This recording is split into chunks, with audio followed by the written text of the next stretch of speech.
Alright, let's try this again. So, we're live, I guess. So we're in the cab of my truck. You guys want to check out what that looks like? I got my super sweet comfy leather seat. That's my computer. I gotta get rid of some stuff on the screen. I got my Toughbook computer here. That's where I get all my calls. So right now I've got a pretty big tree laying on the primary here, right on top of the transformer, and I've got a crew on their way, but I've got a couple other calls to go check out. Oh, hey, let's see if I can type here. Sorry guys, the first time I've ever done a live video. Churn Kramers, hey, what's up, Churn?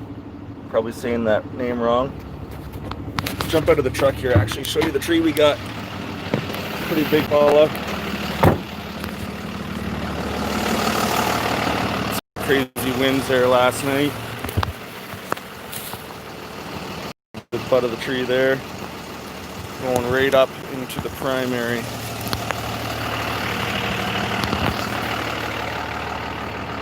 So she's right up in the primary. The primary is not energized right now. Hey, Puerto Rico, awesome. So what I'm doing now, I've got a couple other calls I gotta head to, but I don't want to leave this scene right now. It's a residential area, and the tree is in contact with the primary. So once the other crew gets here, they're gonna look after that tree, and I'm gonna keep on trucking down the road. I got another half-hour drive to get to another call where there's apparently some wires down. What's up, Kyle?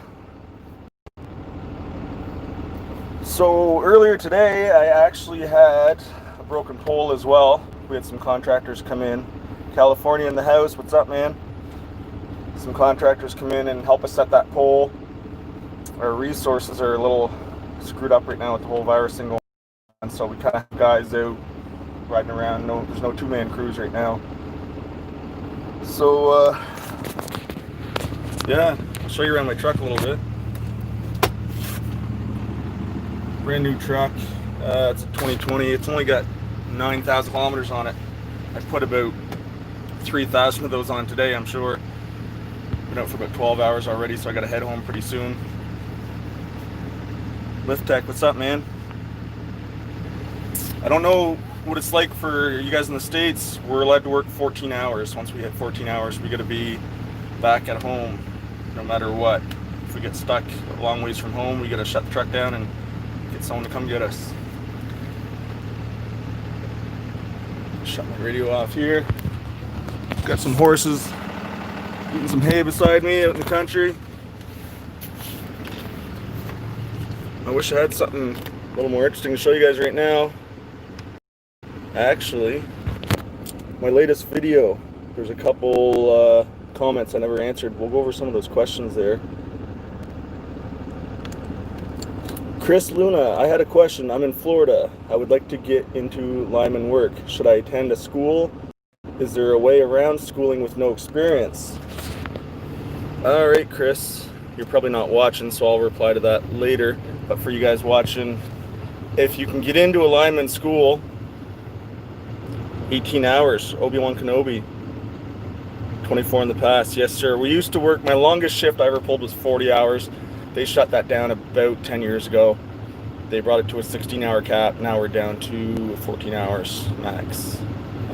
During storms, sometimes they make an exception. We can go up as far as 21, but it's got to be approved through management.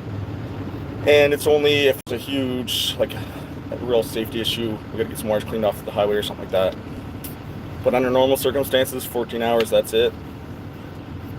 But now back to the question. Lineman work, should you go to school or not? There's certainly ways around it. I mean, school's good. Going to lineman school, the best thing about that is you get all kinds of time to learn how to climb. Exterior of the truck, we'll take a look at that in a sec. So yeah, if you're going to start out with a contractor, which there's nothing wrong with that, you're going to get lots of cool experience. But you're not going to get time to get comfortable on pole climbing. So if you can make it to school and really take the time you need to get comfortable on pole, that's really important. Canner, I love school. Yes, sir. Here in Canada, we actually have, it's a college program, the school I went to. It's probably not much different than the programs you guys have in the States, but when we're finished, we actually get a college certificate. So that's pretty cool.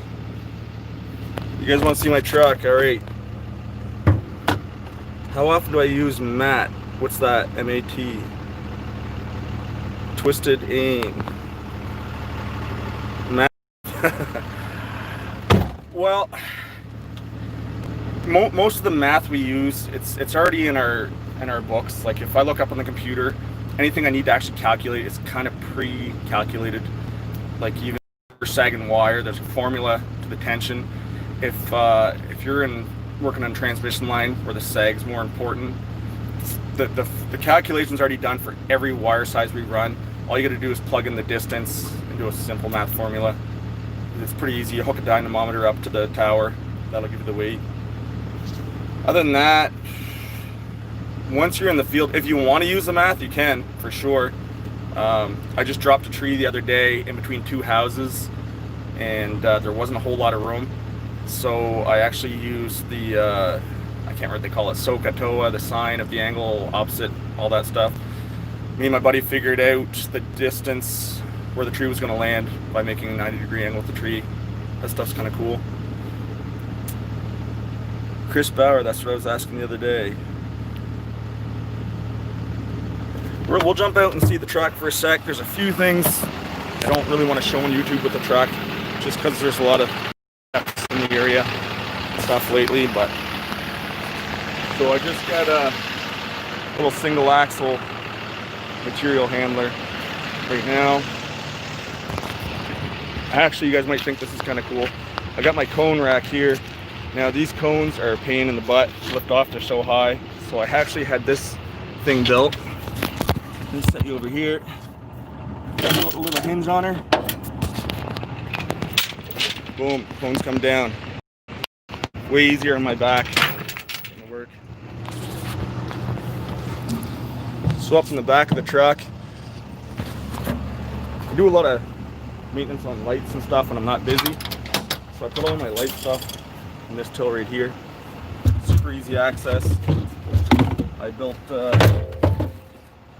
couple bars here so that when I put my tray down, it doesn't crush all my tools and stuff.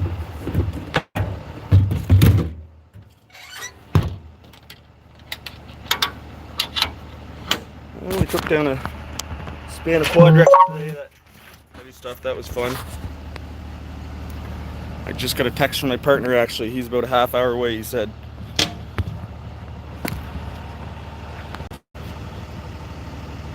What is those gloves more? Sorry, the messages pop up on my screen, they fade out pretty quick. The highest distribution voltage we glove in Canada. Kyle, our entire system now is 12-470 that we rubber glove. We used to have a 25 kV system, maybe for about a 20-kilometer line. We actually completely dismantled that line and rebuilt it as a 12 kV, just so that way our entire system is consistent. We do bare hand work on the transmission lines. Our highest transmission line is 345 kV. So we bare hand that as well as 138. It's been a really long time since I've done bare hand work. I've done it a few times back in 2005, 2006, I think. It's pretty neat stuff. If you've never seen it, you wear a Faraday suit. The highest distribution voltage you guys have in Canada.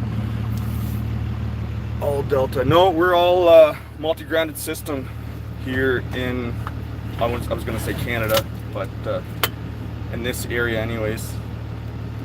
We used to have a lot of Delta transformer banks, but they're pretty well all gone now.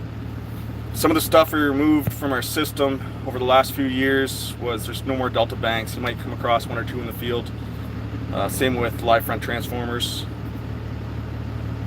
4.8 Delta, yes sir. We did have that here quite a while back. The guys used to do rubber glove work right off spurs on a 2.3 kV system. Callie, you don't have Y. Yes sir, Tanner. Obi-Wan Kenobi, are we hiring?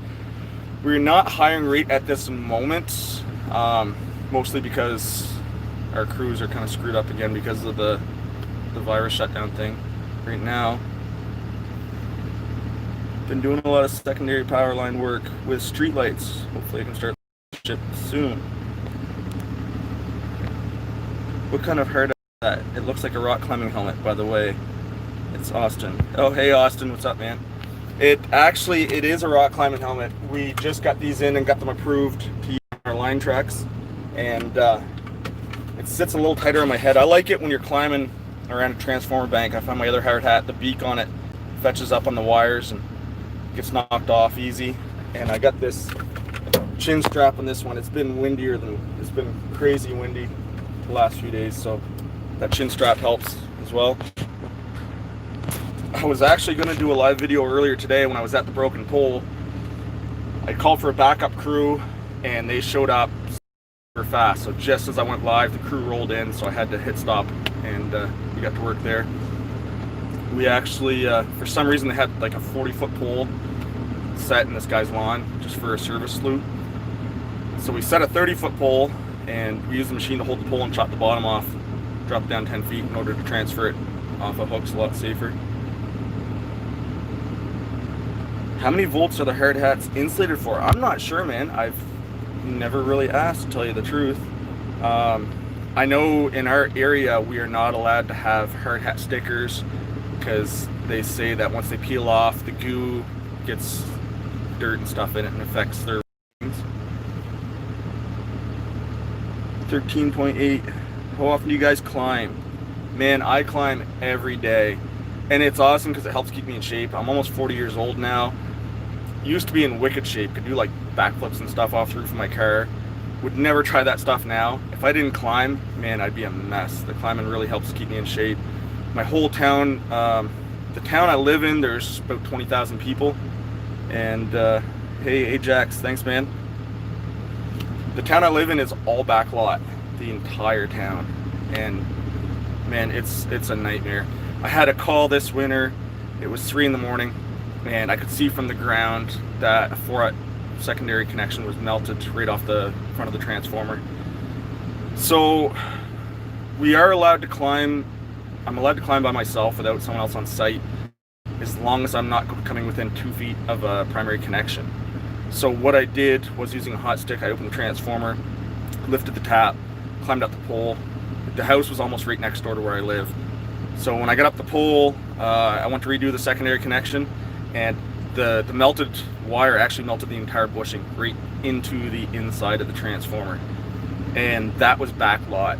Actually, I got some good footage on that one. I might be able to put that into a video when I get a chance. We had to get a great big snow plow and blow a path in through the yards to get back there with our off-road machine. We got that line energized at, I think it was about 8 in the morning the next day by the time we got that one wrapped up. How long have I been a journeyman before I came troubleman? Caleb. Awesome, Caleb. How's it going, man? I started in 2003 on the training crew. Hold on one sec there. Just tuned in. Quick question. Are you a troubleman? Love your videos. Thanks, Noah. Yes, I am. I'm a trouble/serviceman. When there's no trouble calls, I do service work, customer service stuff. I look at a lot of trees for people, fix all the lights. So back to your first question, how long have I been a journeyman? I certified in 2007, I believe. So I started line work in 2003, 2020. So it's been about 17 years. I went through a 4-year apprenticeship, and I got my own truck about 3 years ago, my trouble crew here. It's really quite a neat setup. I have my own area that I respond to year round. When dispatch calls, if I'm busy, there's 2 other guys that are on call that cover a larger area, including the one that I'm in. So they're actually the guys that are coming out here right now. See, there's 44 people watching right now, so you probably haven't seen what we're doing. I'm actually pulled over the side of the road, guys, for all you guys that just showed up. And we've got a tree on the primary. It's a pretty big tree. There's lots of wind going through.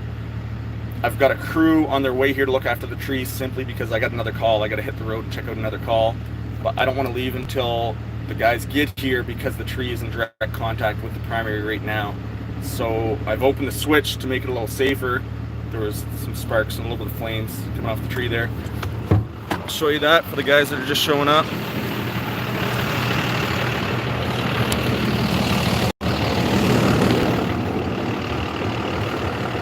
So that's the tree. See, right up. There's a transformer in there somewhere. What's the favorite part of my job?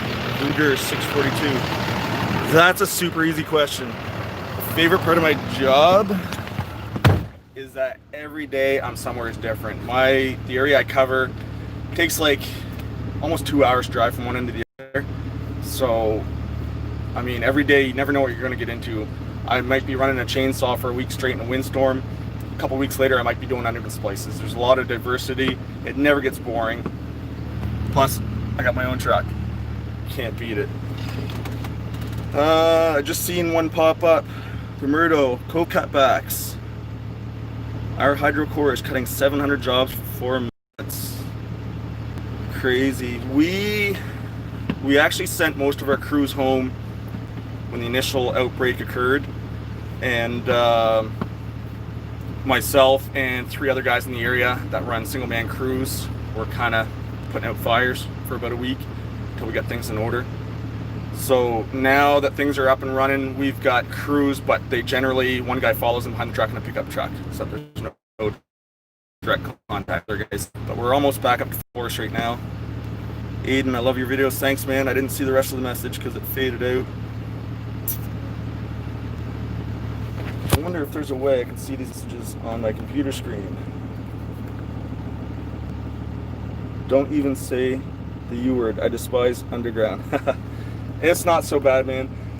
Underground wires, I was paired up with a guy that was just about ready to retire that moved into the city. He was in a rural area and he wasn't real familiar with underground, but he was the lead, he was the crew lead. So we looked after a job that involved running, it was like 5 or 6 kilometers of underground right in the city.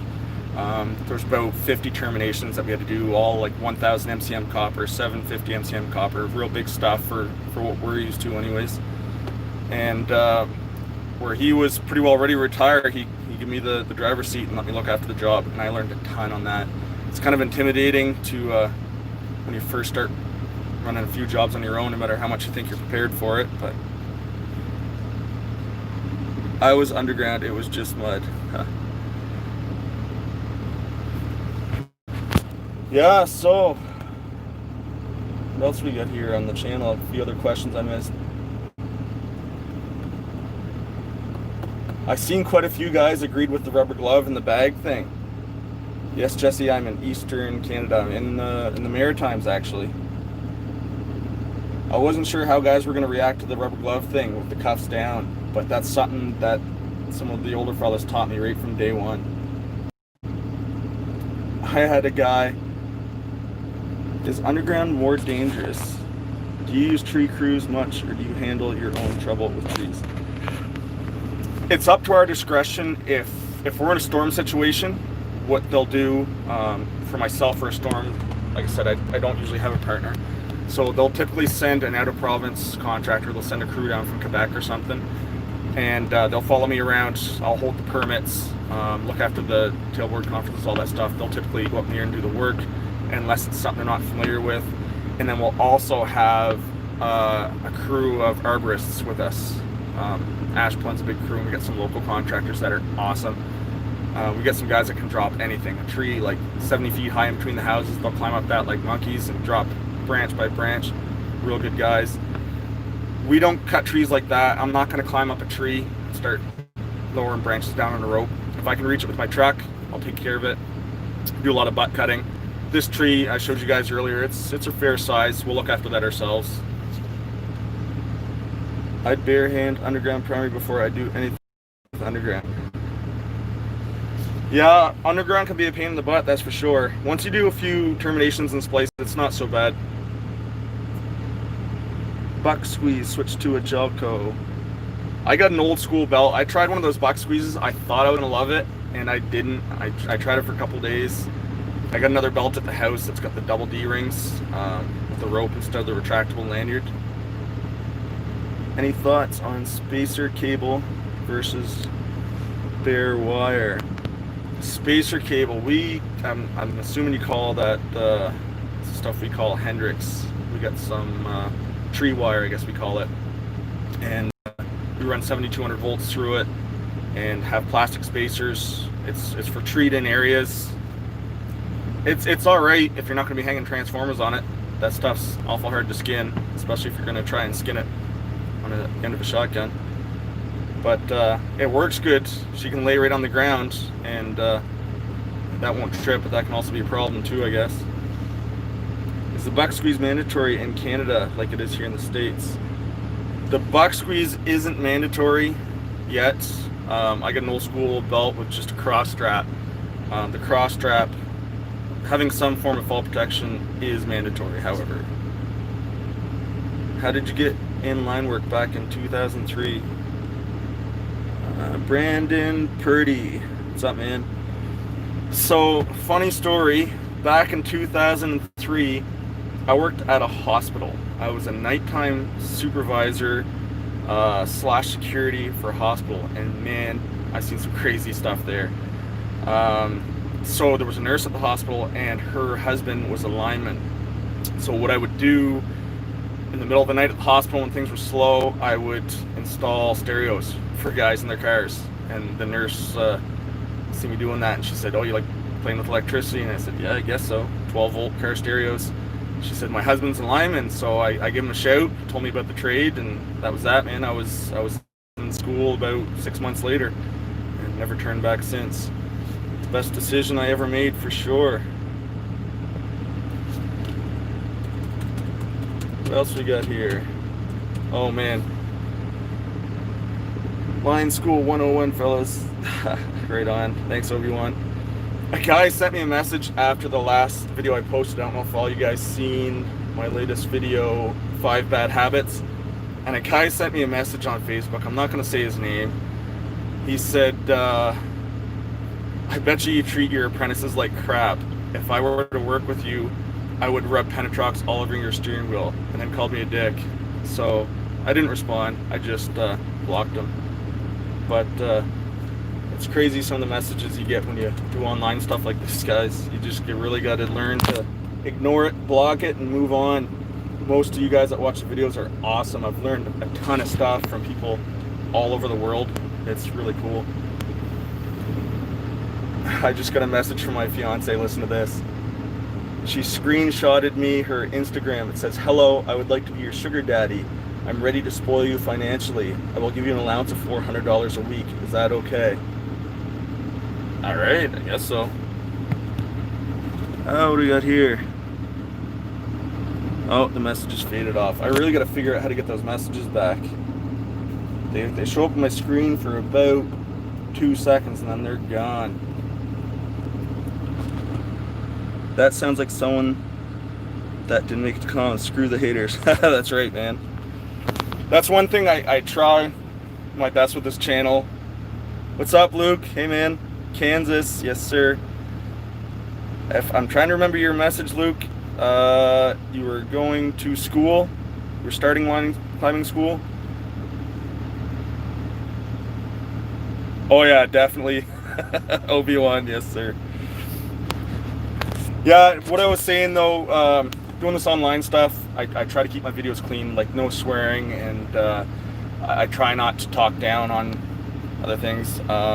You see a lot online, man. Facebook is bad for people having opinions that really shouldn't. Let's say telecoms linemen, you'll see them get bashed a lot. I'm not down with that. I think everyone works hard out there. There's lots of telecom guys that, like, we do our own transfers on the telecoms here, actually. If I get a broken pole, I do all the telephone, all the cable. I get into some stuff and I'm just like, whoa, that's way over my head. I called my buddy, they show up, they look after it. Mad respect for those guys. What is some advice for a new apprentice? Nebs.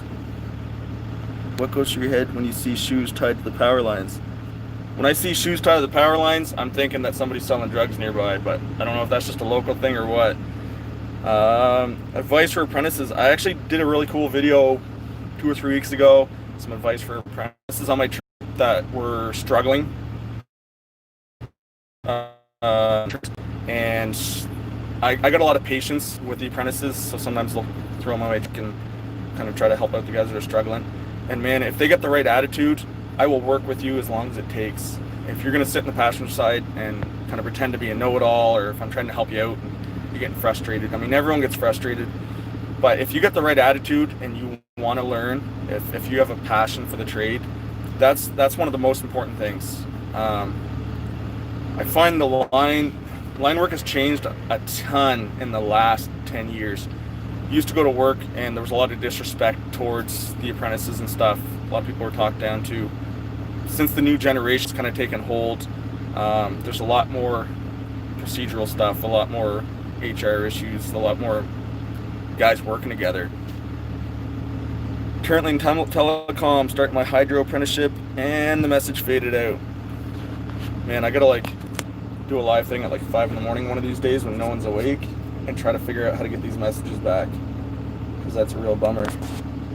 Here's a real question: preform ties or standard ties?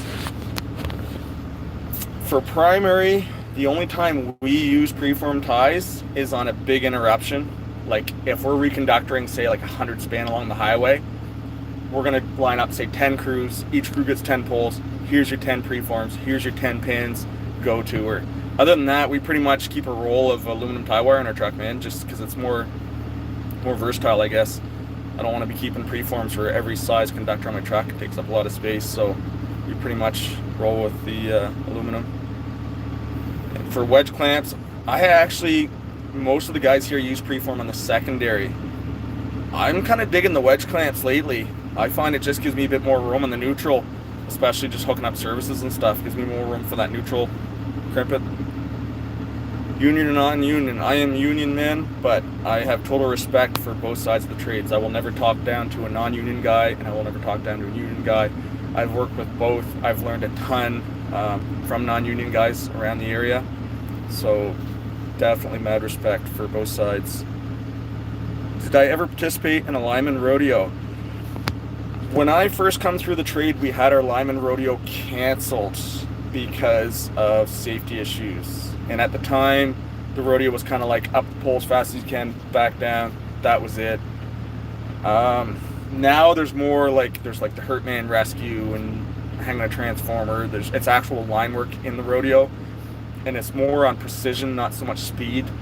So we started that, I think, about 5 years ago, and I actually haven't participated in it.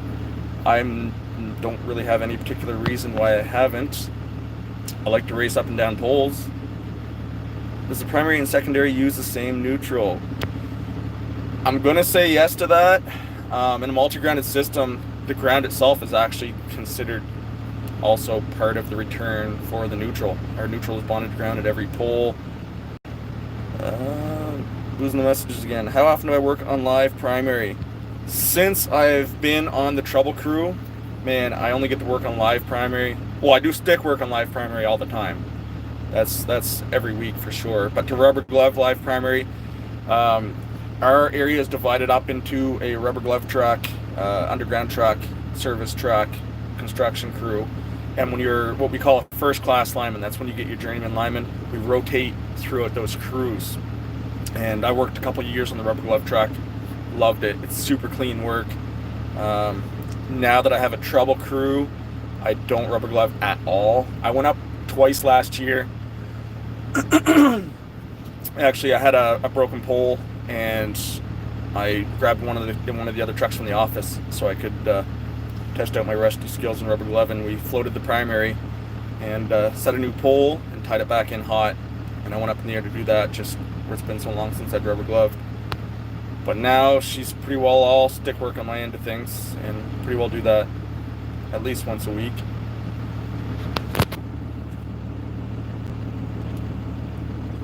What else we got here, guys? I wonder if I click on this. There we go. Let's see that tree. Chris, is that Chris in Fredericton? Let's see if it's still light enough to see the tree. Sleeves required in primary. No, sir, we don't use sleeves in this area of Canada. So we'll check out that tree. It's a pretty good sized break. Running up the line. I don't know if you see the transformer there or not. There is a transformer up in there and some primary. You might know the company I work for. We work the Dayton and Cincy area here a lot. Nice. Show the front of your truck.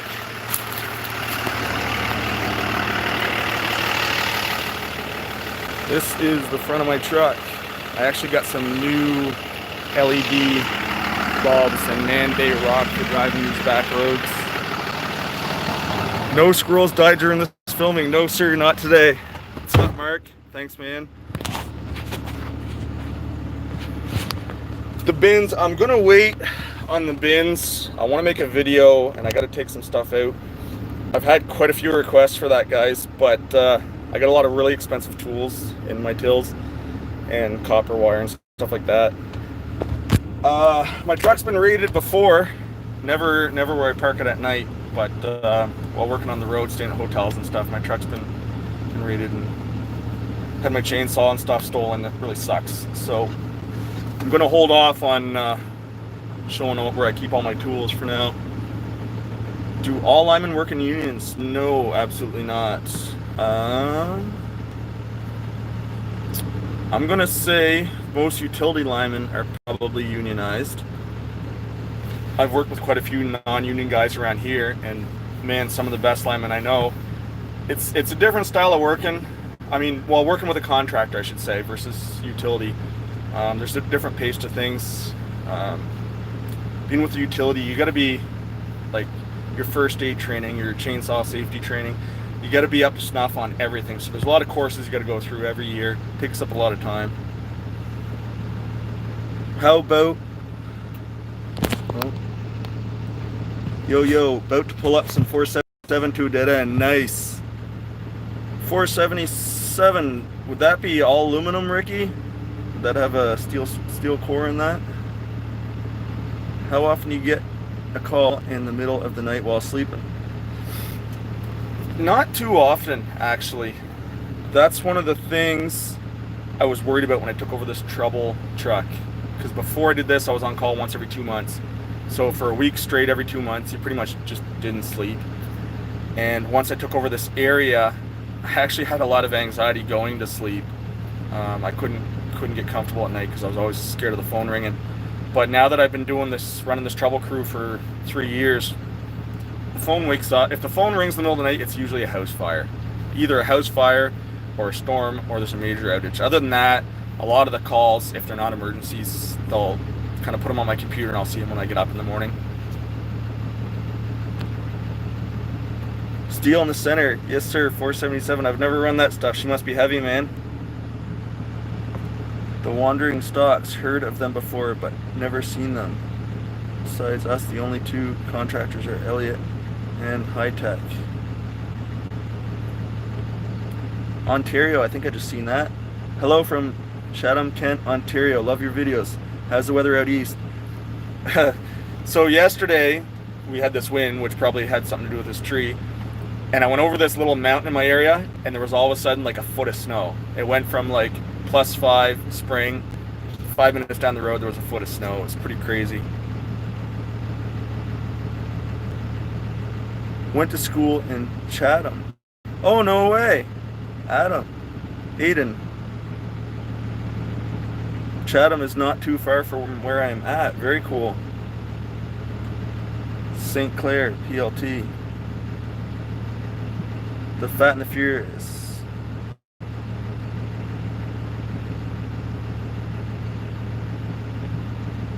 Oh, there we go. I just figured out how to scroll through my old messages. Oh, there we go. RB Sparklight. I'm municipal, non-union. Okay, yes, sir. I wasn't around here. All of our municipal guys are all unionized.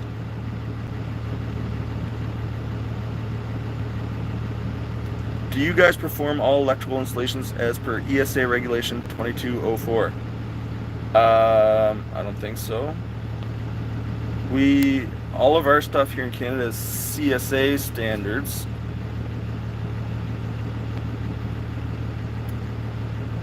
What was my salary like when you started?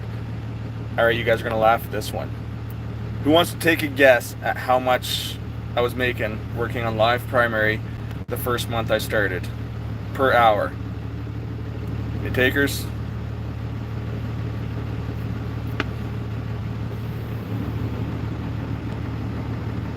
No. $8, 30 grand, 34, 13, 14. I started off at $11.84 an hour. So now we're up in the high 30s now in this area. How often do I climb? Joe, man, I climbed like 6 times today. I might go a week without climbing, but my main essential part of the area I cover is all back lot, and it's getting to be fairly old stuff. So I climb at least once a week for sure. Sometimes I might be up a pole on hooks all day, but I've actually, since I've taken over this job, I've been buying work boots made by Keen. They actually make hiking boots. They started making work boots in Canada last year, 2 years ago. They're super soft, they're all composite, and man, they're awesome for driving around, walking around in. They get chewed up pretty quick when I start climbing poles on them, but I got an extra set of boots in the till if I need them. Is that Maddie wrench still holding up? Yes, sir, she's still holding up, man. I only use the Maddie wrench on my belt just because it is a lot lighter, but it's a pretty good wrench. It's not rusting out at all. I think ESA is an Ontario thing. Could be. I've actually never heard of ESA, so.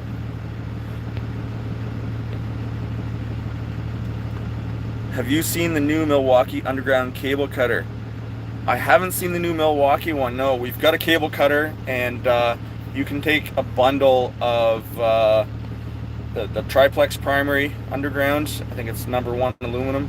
It'll cut through all 3 of those cables like nothing. 500 MCM copper, it'll cut through 2 of those.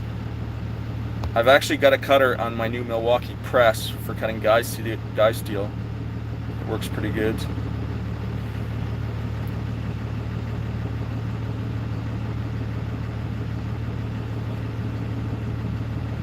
Get out of here. I'm new undergroundman.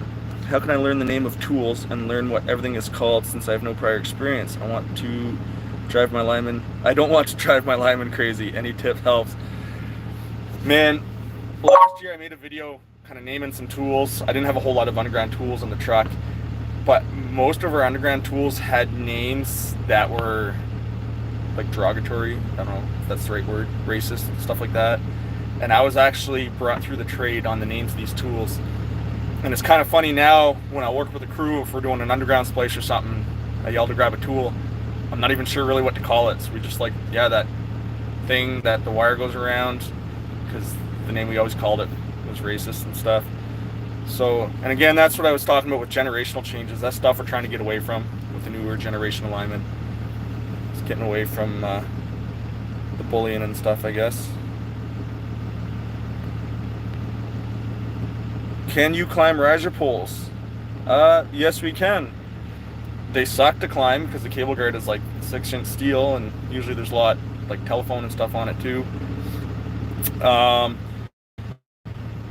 We gotta keep a clearance of 2 feet 1 inch from the primary. Now that includes any tools I'm using. So if I'm gonna be climbing up a riser pole, most times I'm not really gonna have a reason to. I'm probably gonna get my truck in there with some plywood or something. If I absolutely have to climb it, I'm probably gonna de-energize and ground it. But if I did want to climb up to the secondary level to hook up a service or something, we are allowed to do it as long as everything's intact. It would have to be a fairly new installation too. Out of the older setups, you don't want to be working on those risers off hooks too much. I just applied for lineman apprenticeship. Any helpful advice? Fox Reaper. I'm stuck with an MD6. Yeah, man. Lithium-ion battery tools are a godsend. Man, my elbows are dead from all the MD6 pressing over the years. And the last guy, who was that message just come up? Fox Reaper, apprenticeship. I don't know if you're here earlier. My biggest piece of advice for guys getting into the apprenticeship is keep a good attitude, man. just when you show up to work, show them that you're there to learn and you're there to work.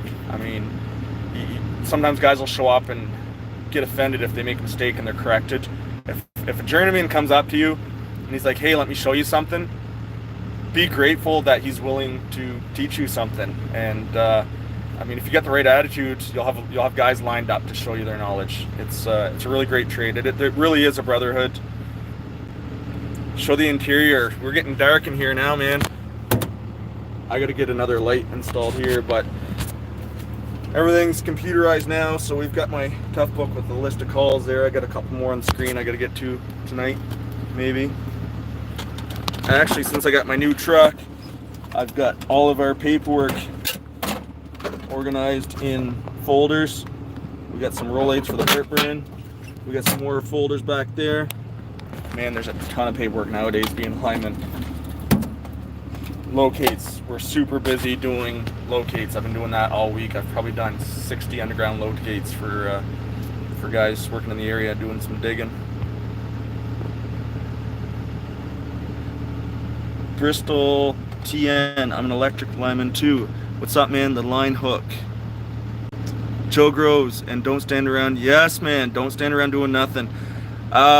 So that's some really good advice actually from Joe. When I first come through the trade, I was on a 3-man crew. There was a journeyman lineman that was doing the work. There was the lead lineman on the ground that ran the crew, and I was the apprentice. And sometimes I'd be standing there looking up, and the lead hand would look over at me and he'd say, "What are you doing?" I'd just be like, "I don't know," because I really didn't know.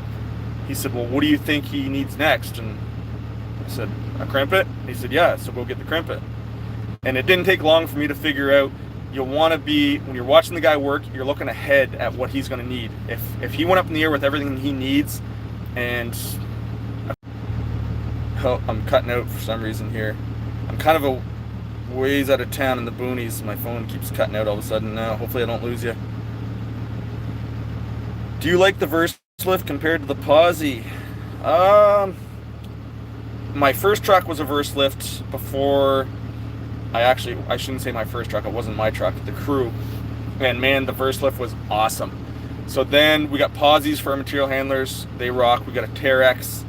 This verse lift I just got now, it's a good boom. It drops quick. You got to get used to it, because when you boom down, man, that bucket comes right out from under your feet. I got the boys rolling up right up to my window here, guys. A couple crews are ready to go. So we'll do this again sometimes. For everyone that I missed your message, I'll try to get back to it. I'm not even sure if I can upload this video, but we're gonna see you guys. We'll see you guys again.